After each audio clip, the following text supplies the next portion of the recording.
नमस्कार दोस्तों, मैं आकाश शुक्ला। मैं इस वक्त ईटानगर में मौजूद हूं और आपको मैं बता दूं, अरुणाचल प्रदेश का करप्शन अभी खत्म होते नहीं दिखाई दे रहा है।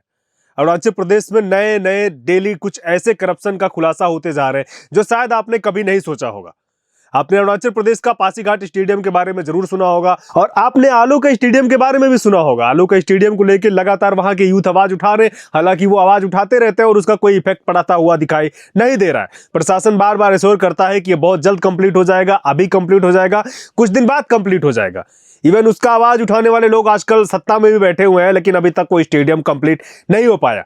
और जो स्टेडियम कंप्लीट हुआ है उसमें करप्शन इतना जबरदस्त हो गया है कि उसके बारे में बताते हुए बड़ा अफसोस होगा।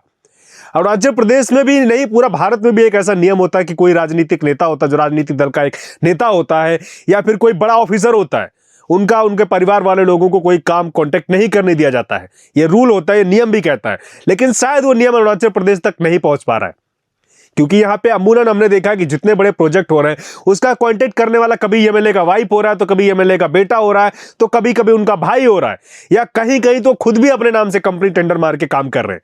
लेकिन उनको तक ही सीमित नहीं रहा है, क्योंकि वो नियम बनाते हैं ना, शायद उसको देखते हुए अब बड़े बड़े जो ऑफिसर रोक रहे हैं ये भी उसी चीज को फॉलो कर रहे हैं। मैं बात कर रहा हूं पासीघाट में आपको बन रहे जो अभी बना हुआ है स्टेडियम, उसके बारे में। आपने बहुत पहले देखा होगा कि पासीघाट में स्टेडियम बना है, और स्टेडियम किस प्रकार से बना है उसके बारे में आज आपको बताऊंगा। हमको बताते हुए बड़ा शर्म भी लग रहा है कि 40 करोड़ का स्टेडियम बनाया गया, लेकिन स्टेडियम ऐसे बना ना कि कम से कम 500 जगह उसमें क्रैक हुआ है। और ऐसे स्टेडियम बना कि उसका इनॉग्रेशन करने भी कोई नहीं गया। मतलब होता है ना मुनन, उसमें कोई इनॉग्रेशन करने के लिए सीएम जाता है, एमएलए मिनिस्टर कोई जाता है, लेकिन उसको करने नहीं गया है।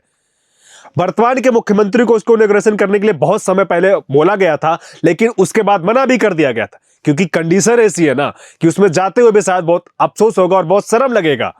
करप्शन ने अपनी चरम सीमा को क्रॉस कर दिया है वहां में, और कांटेक्ट करने वाला कोई और नहीं। अभी वर्तमान में आपके हाउसिंग में एक इंजीनियर है, कामे बेंगिया, उनकी वाइफ जो है यानंग बेंगिया, उनके नाम पे किया गया है। इन लोगों ने एक मिलकर आपको काकुम इंटरप्राइज जो एक कंपनी बनाया, जिससे इन्होंने टेंडर मारा। लेकिन आपको सबसे बड़ा बता दूं कि इसमें खुलासा अब हो गया, इसलिए खुलासा हो रहा है कि एक सोशल एक्टिविस्ट जिन्होंने एक आरटीआई मारा, पासीघाट के ही थे सोनीपत, उन्होंने आरटीआई मारा कंपनी के बारे में कुछ जानने के लिए, तो पता चलता है कि कंपनी फर्जी है। मतलब उसका जो रजिस्ट्रेशन नंबर है वो फेक है, और उसके साथ साथ में एक क्लास, अपने आप को क्लास 1 का उन्होंने कॉन्ट्रैक्टर भी बताया। आपको बता दें उन्होंने अपने किए द्वारा कामों के बारे में जो जिक्र किया था, नागालैंड को किया था। नागालैंड में उन्होंने 2-3 रोड के बारे में बताया था कि जहां पे उन्होंने काम किया गया था, लेकिन आरटीआई में साफ साफ वो भी खुलासा हो गया कि वो काम को उन्होंने किया ही नहीं था। उस काम को मल्टी बिल्डर्स ने किया हुआ था, और जो रजिस्ट्रेशन है वो भी फेक है इनका। लेकिन अरुणाचल प्रदेश में सब नॉर्मल बातें हो गया है, फर्जी हो क्या हो उससे कोई लेना देना नहीं। सरकार पूरा का पूरा अमाउंट देता है, और उसके बाद भी जो काम का सिलसिला था उनका वो खत्म नहीं हो रहा है। मतलब कि उसमें इतना करप्शन किया वो खत्म ही नहीं हुआ। लेकिन लास्ट में उन्होंने हार मान के अपना काम को जैसे तैसे खत्म किया है। और उसके बाद का आपको ये पीछे मेरा जो बैकग्राउंड में स्क्रीन पे चल रहा होगा फोटो, ये वीडियो, आप उसको देख के आप अनुमान लगाओगे कि काम को कैसे खत्म किया है। खत्म भी ऐसे किया है ना कि जो दीवार बाउंड्री वाल 1500 मीटर बनाना चाहिए था, उसको उन्होंने 600 मीटर ही बनाया। उसमें सीसीटीवी कैमरा भी लगाना चाहिए था, जिसका कीमत जो डीपीआर कहता है 11 लाख का था, लेकिन गिनती के 11 कैमरे भी नहीं लगे होंगे। लिफ्ट लगाई गई है, और लिफ्ट ऐसी लगाई जो कभी चलता ही नहीं है। अब यहां पे सवाल उठ रहा है डिपार्टमेंट के ऊपर में, यूडी के ऊपर में सवाल उठ रहा है कि जब यूडी क्या उसको जांच करने नहीं गया कि काम किस प्रकार से किया गया और कैसे किया गया है। अमूमन किसी भी बड़े प्रोजेक्ट में क्या होता है, डिपार्टमेंट उसको लगातार वेरीफाई कर रहा होता है कि काम किस प्रकार से चल रहा है और कैसे चल रहा है, लेकिन यहां वेरीफाई नहीं किया गया है। यूडी ने वेरीफाई करने की जगह उस स्टेडियम में 4 करोड़ और दिया। 3 करोड़ दिया स्टेडियम को समतल करने के लिए, सही करने के लिए, और 1 करोड़ दिया उसको जो आपको टीन सेट वगैरह उन सब चीज को ठीक करने के लिए। हालांकि अभी भी वो स्टेडियम पूरी तरीके से ठीक नहीं है। आपको बता दें उसमें वुमेन लीग का जो आपको एक बार नेशनल गेम भी होना था महिला का, वो भी नहीं कराया गया था, क्योंकि उसके दौरान जब होना था उसमें पानी घुस गया था, पानी पूरा भर गया था, दलदल हो गया था, यानी कीचड़ हो गया था। इसके वजह से उसमें खेल को नहीं कराया गया था। उसको देखते हुए बाद में यूडी ने सोचा होगा, विचार विमर्श किया होगा, तो एक नई स्कीम के माध्यम से उसको समतल कराया। लेकिन अभी उसका कंडीशन अभी ऐसे नहीं, आप जितना उसमें देखते जाएंगे उतना ही आपको करप्शन नजर आते दिखाई पड़ेगा। लेकिन सवाल यहां ये उठ रहा है ना कि डिपार्टमेंट का जो बैठा हुआ ऑफिसर है कामे बेंगिया, वो कैसे चीज को कर सकता है, क्योंकि तो खुद पोस्ट पे बैठा है ना, तो अपनी बीबी को कैसे कॉन्टेक्ट दे सकता है वो। सवाल तो ये भी उठ रहा है ना, क्या कॉन्ट्रैक्ट देने में अकेला उसका योगदान रहा होगा? नॉर्मल सी बातें हैं, एक बड़ा ऑफिसर, इनके पीछे भी तो बहुत सारा सिंडिकेट रहा होगा ना। क्या इन लोगों ने अपना परसेंटेज नहीं लिया होगा? तत्कालीन चीफ इंजीनियर ने अपना परसेंटेज नहीं लिया होगा?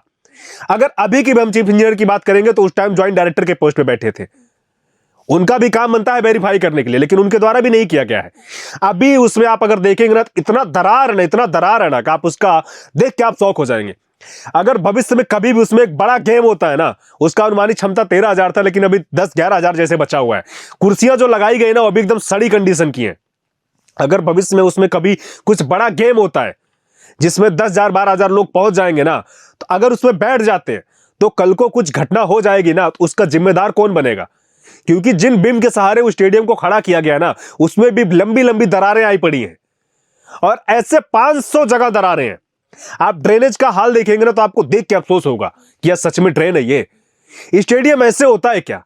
अरुणाचल प्रदेश के इतने होनहार बच्चे हैं, लगातार अपना स्पोर्ट्स सेक्टर में विदेश में भी जाके अरुणाचल प्रदेश के साथ साथ देश का नाम रोशन कर रहे हैं, लेकिन उनको ऐसी जगह खेलने पे आप मजबूर करेंगे?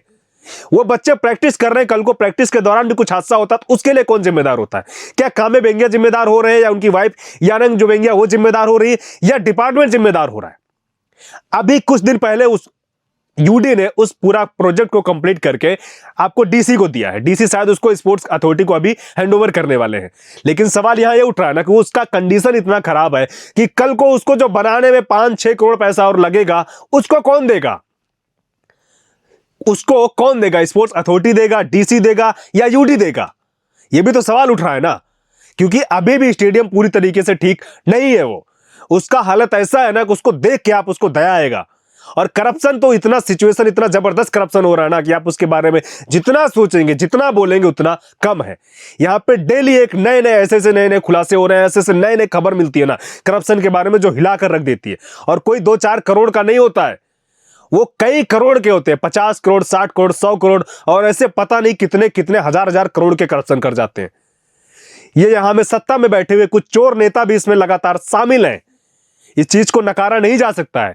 हम पूरे नेताओं को नहीं बोलेंगे, लेकिन कुछ नेताओं को हम बोलेंगे जिनका पूरा इसमें मिली भगत से इस प्रकार से करप्शन हुआ है। आप सोचिए ना, उसका क्रेडिट लेने के लिए तो लगातार बड़े बड़े होर्डिंग्स, बैनर लगाए जाते हैं। एक छोटा सा नाली बनने का भी लगातार होर्डिंग्स, बैनर लगा दिए जाते हैं। लेकिन इतना बड़ा करप्शन हो रहा है, क्या कभी चोर का भी बैनर लगाया जाएगा? या कभी किसी को सजा मिली है? यह भी एक सबसे बड़ा सवाल उठ रहा है।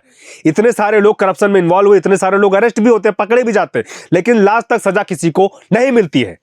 हालांकि आपको बता दो, इस मामले को लेकर अभी एफआईआर करने का भी प्रोसेस शुरू किया गया है, और इस मामले में आगे एफआईआर भी किया जाएगा। और उम्मीद करता हूं कि पुलिस इस काम को बखूबी अपना ईमानदारी के साथ करेगा, और जो इसका आरोपी है वो बहुत जल्द सलाखों के पीछे होगा। तब तक के लिए मुझे इजाजत दीजिए। धन्यवाद।